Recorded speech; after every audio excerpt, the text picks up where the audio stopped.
Hello, and welcome to the Arab Digest podcast. I'm William Law, editor of the Arab Digest newsletter. My guest today is Nick McGeehan.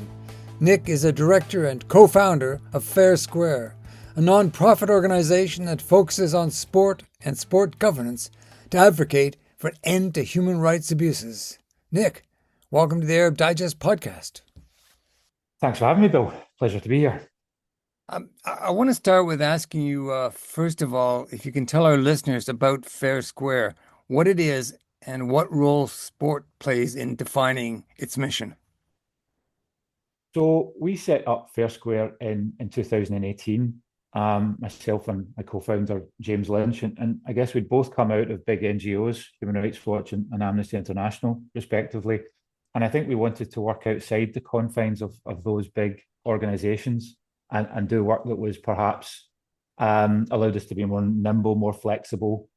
I think because we'd been doing so much work on the Qatar 2022 World Cup, and because the Gulf states were getting involved so much in European and particularly English football, sport was increasingly, an area of focus for us, or it was increasingly encroaching on our work and a leverage point for us to push the issues that we wanted to push. And so as the organization has grown and developed, it's just become obvious to us that sport is now so political, and particularly where the Gulf states are concerned, that there's a gap, I think, in the NGO market, if you want to call it that, for organizations that look directly at sport or look at big issues, rights issues, and other issues through the lens of sport. So that's what we do increasingly.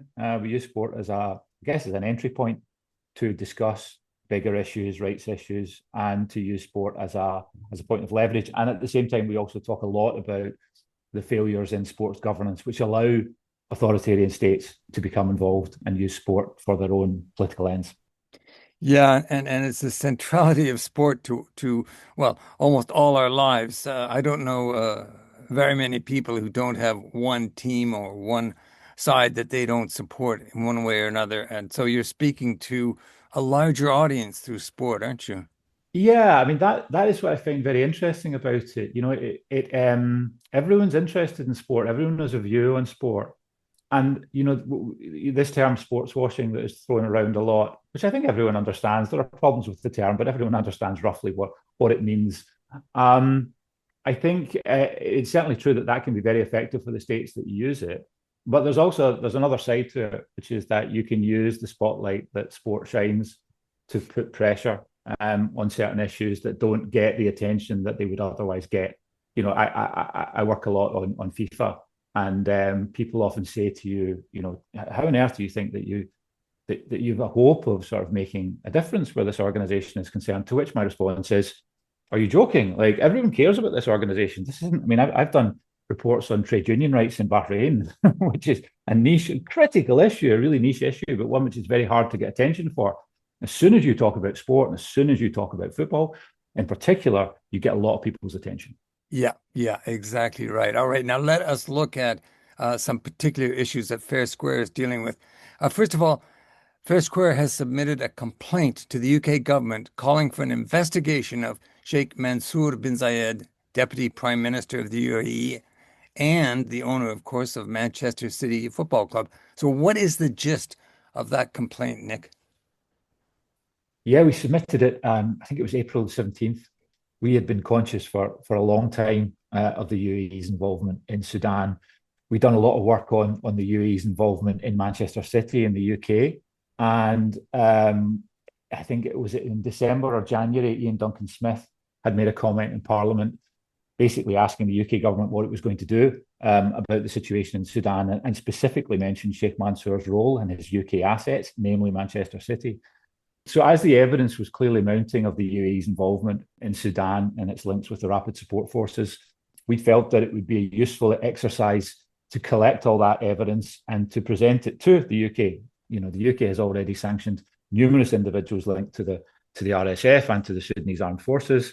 And yet the role of Mansour and the role of UAE has been, to a large extent, not publicly ignored by the UK government. I think privately they accept that they are a key actor in the conflict. So we collected all the information pointing to the UAE involvement, pointing to the fact that it's provided a haven for the Rapid Support Forces, that it has supplied weapons and supplies to the Rapid Support Forces, and that it has, actively whitewashed RSF atrocities. And then we collected the evidence suggesting that Mansour was a key actor in the UAE's relations to the RSF, a key interlocutor, and we presented it to them. The UK government has a fairly wide discretion as to how it applies sanctions and to whom it applies sanctions. Their job is to deter and disrupt malign activity and to demonstrate their values. Those are the criteria that they apply. And so we submitted that in April the 17th, not necessarily with great hope that the UK would take action against the UAE, but in order to, as I say, to collect all of that evidence and to put it in one place and just increase the pressure, I think, on the UAE. Yeah. Well, I want to get into that evidence as well that you've compiled, but just for our listeners, remind us of what the UAE has been involved in regards to the Rapid Support Forces, the most recent atrocities, the sacking and the massive genocide of the citizens of Al Fasher in Darfur. Yeah, I mean, going through it was quite harrowing, looking at all the evidence of what had happened in Sudan, and particularly what had happened in El Fasher. The UAE has been heavily involved in Sudan. They were actively involved in the ouster of previous ruler al-Bashir in 2019. And since 2023 and the outbreak of conflict between the RSF and the Sudanese Armed Forces, the UAE has been backing the RSF. They have a horse in this fight, and that is the RSF. And there is a wealth of evidence pointing to them supplying weapons to the RSF and actually fueling the conflict. There's an arms embargo in place. They're not supposed to be doing this, but the UAE has been funneling weapons in from neighbouring countries, including Chad. And the expert evidence, and this includes the UN body of experts on Sudan, various NGOs, a multitude of news outlets have identified UAE weapons going in there and really fueling this conflict and the horrendous atrocities that we saw in El Fasher. Yeah, weapons going in through Chad, also weapons going in through Libya. The Emiratis support the warlord Khalifa Haftar there. A lot of traffic of weapons that is claimed to be humanitarian aid, as I understand it. Yeah, well, that's the line that's being played at through the hospital in Chad. It was set up through two charitable foundations in the UAE who said that they wanted to provide a field hospital for victims and refugees. So again, this humanitarian PR front is presented, but in fact, all the evidence suggests that field hospital was in fact used to funnel weapons to the RSF. And there are other instances. I think the most recent evidence comes from Ethiopia, where I think Le Monde identified that they were doing the same thing through Ethiopia. And of course, this has the potential to not only inflame the conflict, but to broaden it by bringing in neighbouring countries. So yeah, it's all very very concerning, and there seems to be no sign that the UAE, despite the pressure that's on them, is pulling back from its attempts to keep the RSF well resourced. Yeah, and for them, of course, Sudan is on the coast of the Red Sea, and the Emiratis have deep interest in establishing port politics, if I can put it that way. But what evidence is there that Sheikh Mansour himself is involved directly or indirectly with the RSF? What have you been able to assemble on that front, Nick? Yeah, I mean, I think the first thing to say is we didn't call on the UK government to sanction Mansour. What we said is that they should investigate the evidence and consider sanctioning him if they find strong evidence that he has been involved. I would say there's a large body of circumstantial evidence that points to his involvement and some key pieces of evidence that are harder. The circumstantial evidence is, Mansour is clearly a key interlocutor of the RSF. He met rebel groups in Abu Dhabi in 2019 after the initial coup. He met General Hamedi, the head of the RSF, 7 weeks before the conflict broke out, before the civil war broke out in 2023. The harder evidence, I guess, is is the field hospital in Chad. And this was uncovered by the New York Times, I think, in June last year. They revealed that two of the three organizations that set up this field hospital in Chad, through which weapons were supplied to the RSF, are either controlled by Mansour directly or organizations that he has controlling influence over. The New York Times also reported US intelligence had intercepted multiple phone calls between Hemeti, head of the RSF, and senior Emiratis, including Mansour. And I think in June 2024, it was reported that the US were so concerned that they'd confronted Mansour personally about his links to the RSF. The other evidence, I think, which is quite interesting, it relates to Sky News Arabia.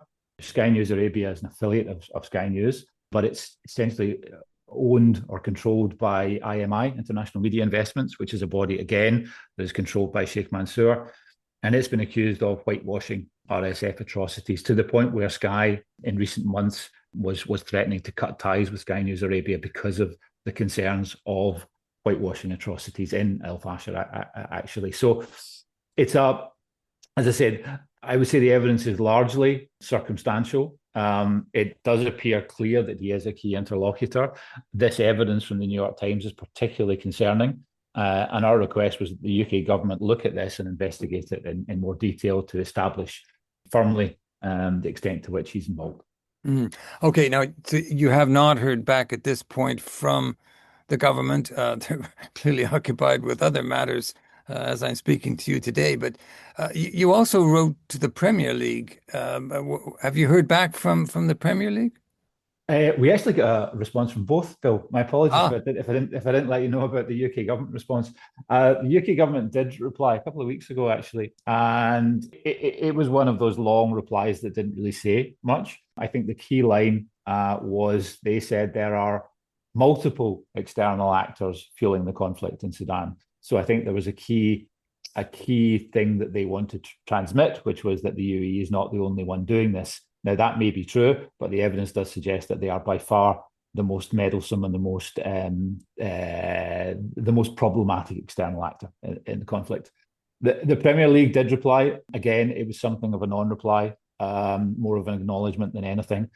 They didn't say anything that was of particular note. They simply referred us to, the owners and directors test.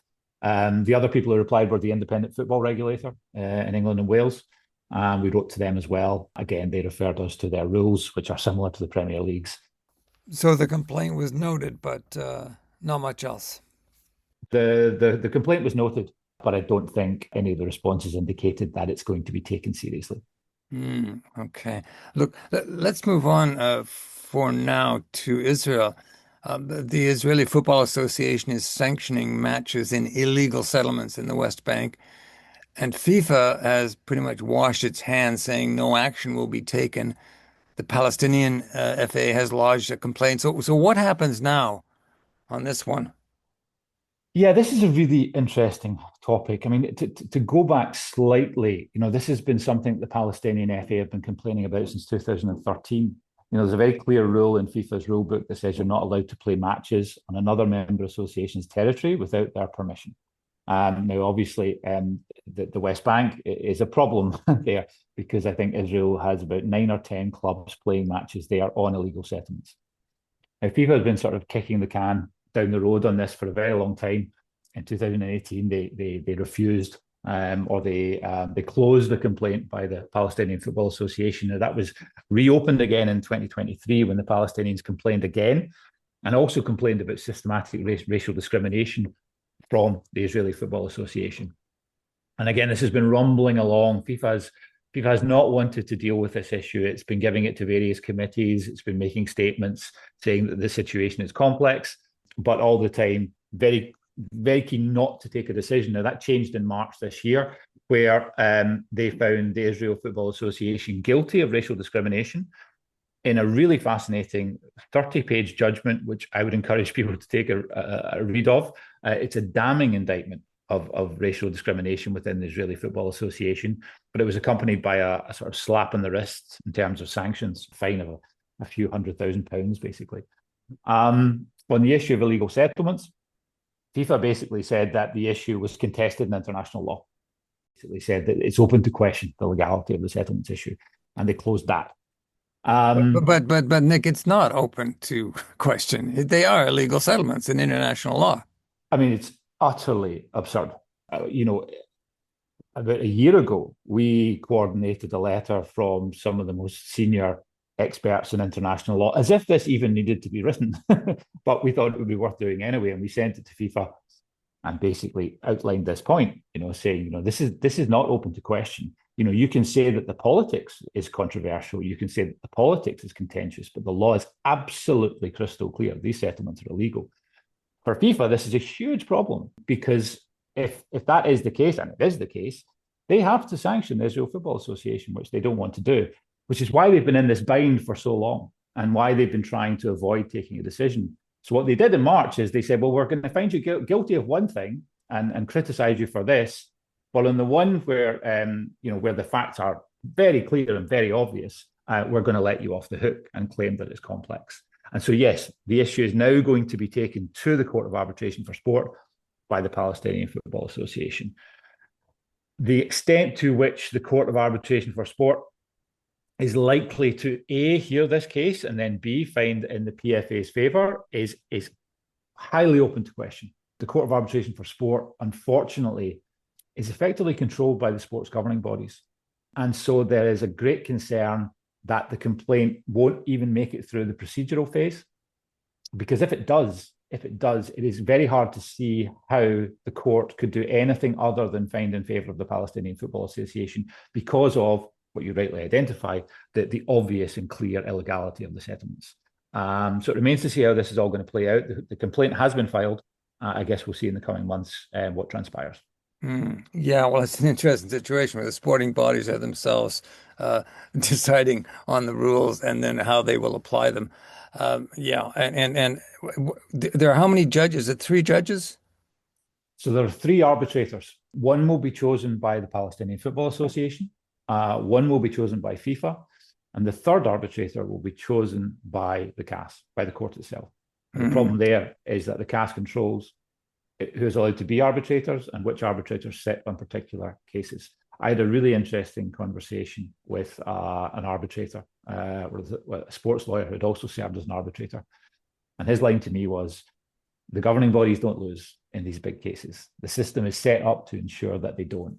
The system is essentially rigged. Now, there is a possibility that the PFA could have recourse to go to Swiss law after the Court of Arbitration for Sport, but then it gets more complex. So it's a really interesting opportunity to shine a light on a couple of issues. Firstly, it's a great opportunity to shine a light on the settlements issue. If the case is well run, if the case is well communicated, it's an opportunity for people to really grapple with this situation.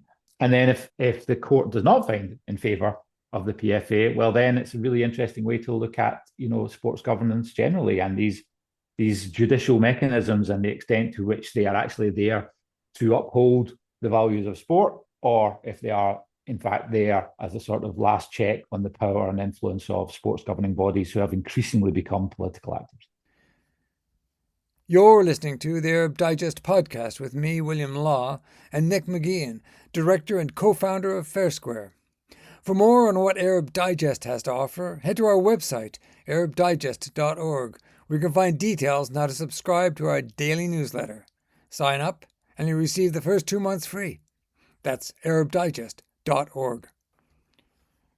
Let me go back to the Premier League again. Mohammed bin Salman, de facto ruler of Saudi Arabia, he effectively owns Newcastle Football Club through his control of the kingdom's public investment fund. Now, when the sale went through, and for a long time after, there were protests. But, Nick, at the end of the day, the vast majority of fans are not bothered that under MBS, Saudi Arabia has an awful human rights record. I know you followed this story very closely. It must be frustrating, but I guess the question to me is, how do you turn that around? That sports fans are going to set aside concerns about unpleasant owners if those owners are delivering the results they want. However, I suppose Newcastle's struggling a bit this year, but there's the problem, isn't it? Yeah, that's absolutely the problem. There keeps being this debate and this question raised. It's like how can we get supporters to do more, or how can we get clubs to do more? How can we get players to do more? And it's not a good debate. It's not a helpful debate. It's not a helpful question, because what you're asking to do is you're asking supporters, for example, to take steps that are not in their interests, that are actually directly against their interests.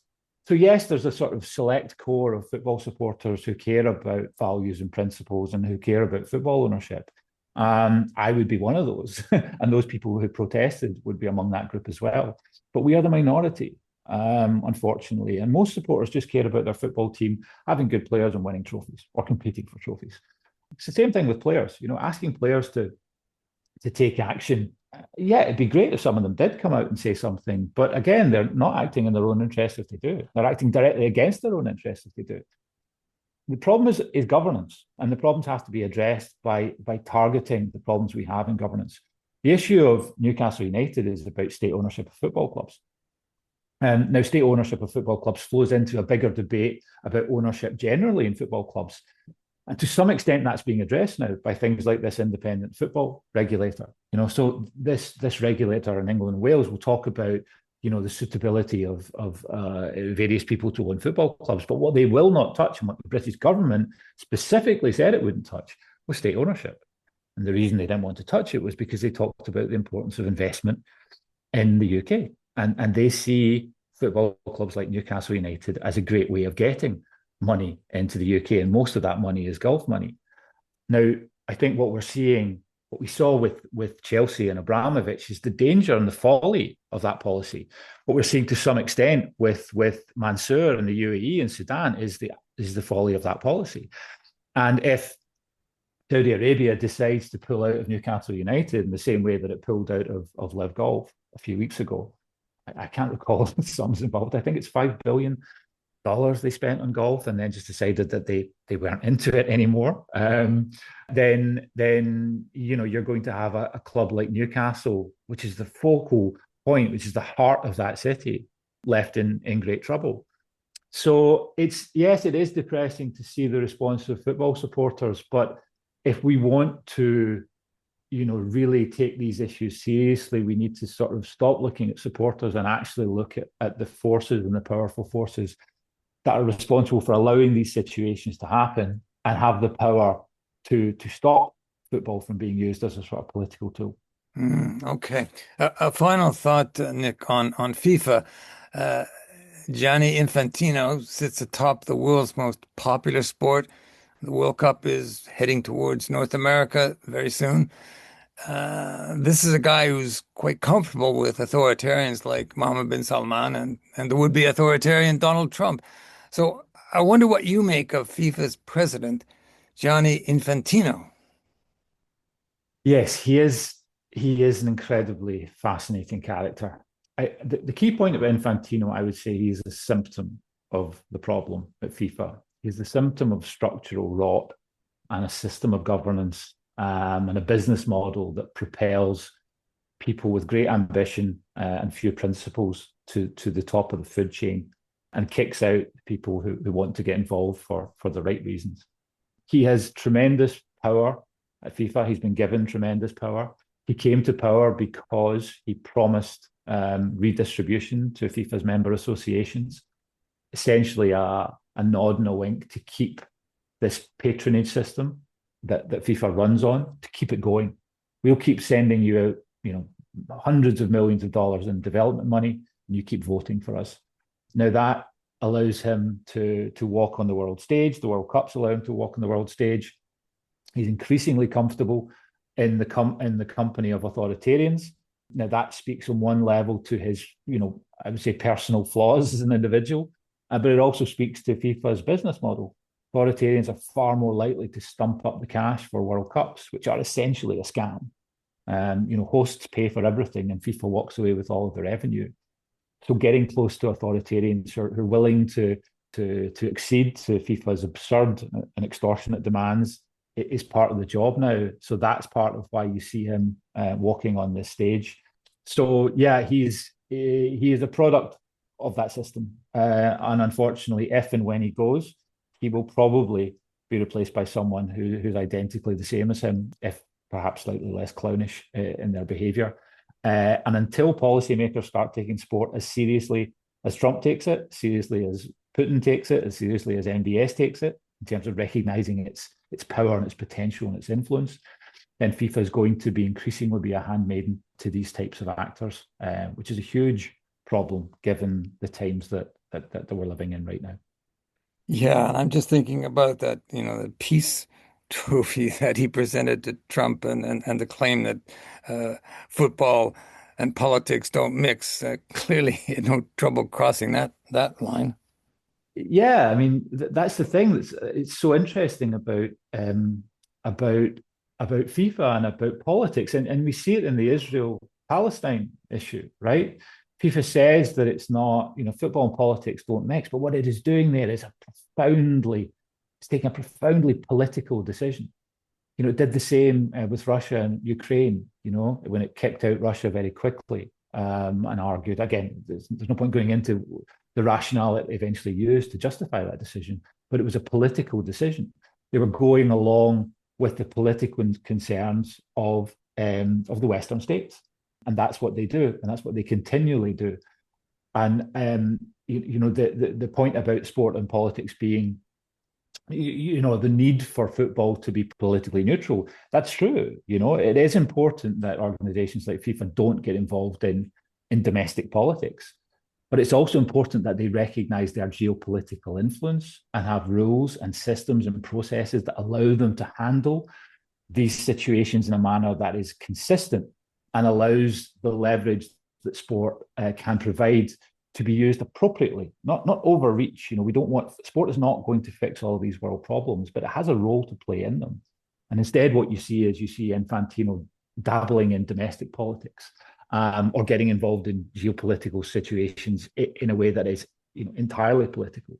Mm-hmm. So the whole sport and politics thing don't mix is the line that they throw out, and then they absolutely break themselves in ways that are very and increasingly harmful. Yeah, yeah. Well, and also, Nick, you make a very good point about the focus needs to be on the governing bodies, governance of the of football, governments, the pressure on governments, which is what FairSquare is doing. So for our listeners, just to remind us, FairSquare, you've got a website. Where do folks go to find out more? I think it's fair. You're gonna put me in the spot here by suggest. I don't know my own website address. I think it's fairsq.org. But if you put in FairSquare and just Google that, you'll get It'll to us pop quite up. Yeah, quickly. it's You'll a get to us Fair quite Square, quickly. and it's fair with a capital F and square with a capital S. Yes. So there you go. Well, good. Listen, Nick, great to talk to you today, and I'm sure we'll come back to you again. Keep up the good work, and thank you for our conversation. It was a great pleasure, Bill. Thank you very much for having me on. My guest today on the Arab Digest podcast was Nick McGeehan, director and co-founder of FairSquare. You can find their website at fairsquare.org. That's FAIRSQ.org. Well worth your time to check out FairSquare and the work it's doing. Arab Digest is an independent voice on the Middle East and North Africa. You'll have noticed we bring you the podcast with no sponsors and no advertising. It's the same for our daily newsletter. We're supported only by our subscribers. For more information on subscriptions, if you sign up or offering 2 months free, head to our website, arabdigest.org. We've assembled a team of experts, contributors like Nick, covering developments in the Arab world with analysis and commentary you will not find anywhere else. Follow us on Facebook, X, and LinkedIn, and search our library of more than 300 podcasts on Apple Podcasts, Spotify, SoundCloud, or other platforms. I'm William Law, editor of the Arab Digest. Essential reading, essential listening from independent sources.